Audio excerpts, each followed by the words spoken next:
Welcome back to Film Fanatics. My name's Miles, and today we're talking about Mission Impossible Dead Reckoning Part 1. Now, I've seen this movie about 3 times, and let me tell you, every time I see this movie, it gets better and better, and the plot just gets better and better, and everything just gets better and better. This shit is amazing. It's freaking amazing.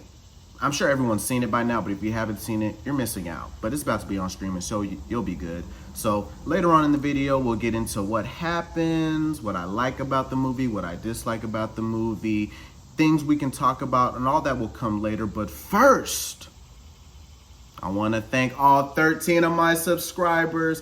Come on, guys. Hit the subscribe button because we need 1 billion more people so we can get the biggest movie theater sold out in America and we can watch, I don't know, Fight Club on a 10,000 millimeter screen. So please support. It would mean so much. Everybody means the most. I go to all your pages. I try to interact. I try to do my best to, do my thing because you're doing your thing over here. So let's build a community. Let's all get together and become very successful. But to get into Mission Impossible Dead Reckoning, this is a movie that follows a trope where, you're looking for a thing, you're trying to find the thing, and ultimately you're trying to get the thing. And in this movie, that thing is a key. So the movie starts off basically, and I'm sure y'all already know, but if you don't know, it starts off with the submarine, the submersible, the Dead Reckoning. And basically this submarine is harboring a artificial intelligent entity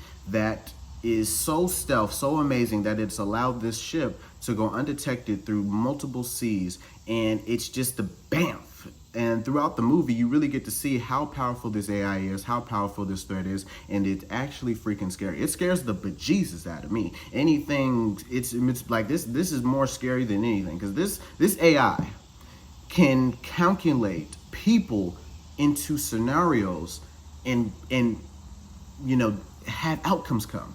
That's freaking crazy. Like you can really imagine an artificial intelligent entity that could calculate you into accidents, situations to where you help someone else or where you bump someone to slow them down just a little bit.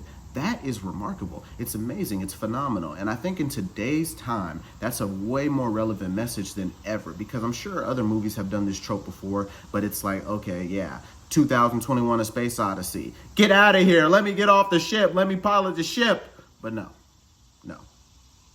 Or Wally, whatever. Sure, there's a bunch of movies, but in this movie, I think they did an excellent job of really making this threat as scary as possible, as real as possible, and seeing all the human elements play a huge part. And why I think this plan will eventually foil, because the human element. Because with this being in AI, it only has one form of communication, and that's electronically, that's through the internet. But when it needs human elements, it relies on these human elements following exactly what is planned. And that's one thing I truly, truly loved about the movie, that there are ways to beat this, and Ethan sees it, and it's amazing.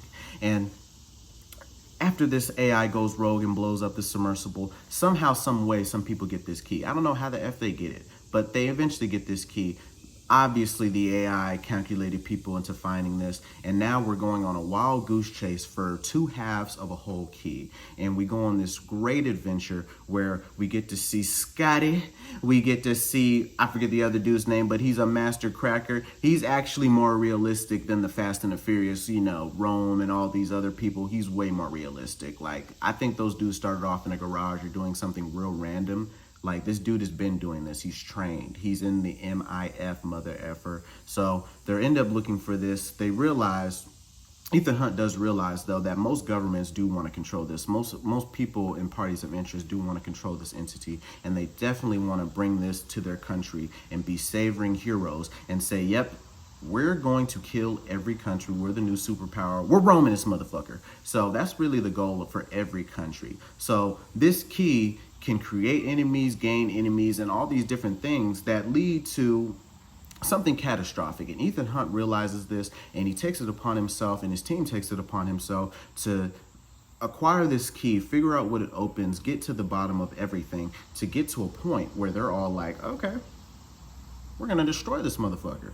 Because it's like, I think, deep down, maybe he'd like to, maybe, have it to send a nuke somewhere and, you know, blow some people up. Maybe like an ex or like some enemies of his own. But you never know. He might want to destroy it for real. And I think that's the best thing. And I think a lot of the movie really shows us that Ethan is actually on the right path. He's on the side of humanity. And everybody is put to the test to question, are they doing the right thing? Is this entity looking out for me, or am I just a cog in the machine? And that's something that's explored, and it's very phenomenal, really groundbreaking, because even minor characters are given so much depth by even questioning, what am I doing? Why am I chasing him? Why am I doing what I'm doing? How does this better the human race? And I think that's a golden trope of this movie, that, you know, just like the movie I just reviewed, Porco Rosso, Ethan Hunt is a similar guy, going against his country, going against the world to do what's better for humanity. And I think that's a groundbreaking premise, trope, that we really get to dive into in this movie, where eventually he runs into Captain Carter. And he runs into Captain Carter, and they get to a point where they're rendezvousing, and she's basically this ultimate thief. And I love how the movie displays her as a actual good character. They don't just put her up and say she's a boss. They actually show her doing phenomenal espionage and super spy things and super criminal things. That's like, you're swindling Ethan Hunt. This is a motherfucker right here. This is a motherfucker right here. So when you're swindling him so often, and it's like this woman is just so remarkable. And there's so many remarkable women in this film where it's like, they didn't shove this down our throat and make us just appreciate her.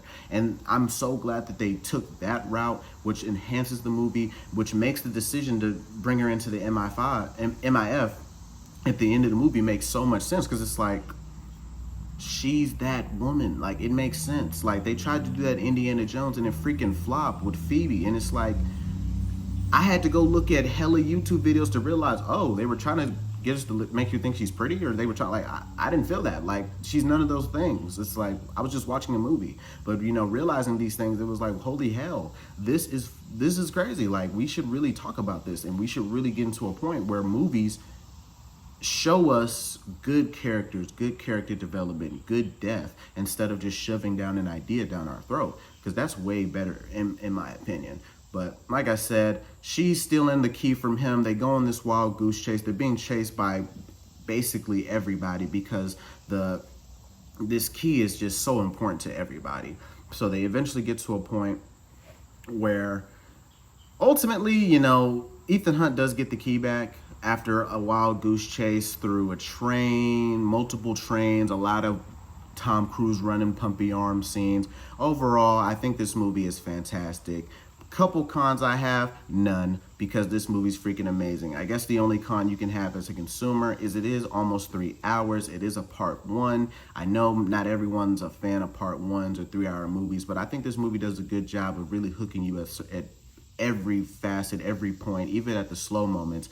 All of that matters, and all of these things need to be taken in. So ultimately, I definitely think that this movie does a good job with the runtime and keeping you hooked. But like I said, the average person might not want to freaking see that or experience a movie that long.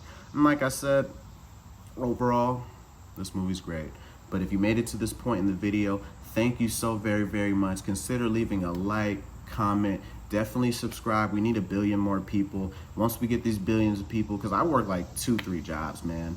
I want to be able to give y'all the best content ever. So you subscribe and help me get to a point where I can monetize this. We'll be very grateful. I'll be very grateful. I'll even get you some money. So the only way you're going to get that is if you just subscribe. So thank you so much. Y'all have a great rest of your day. Thank you, and love yourself. Have a great one.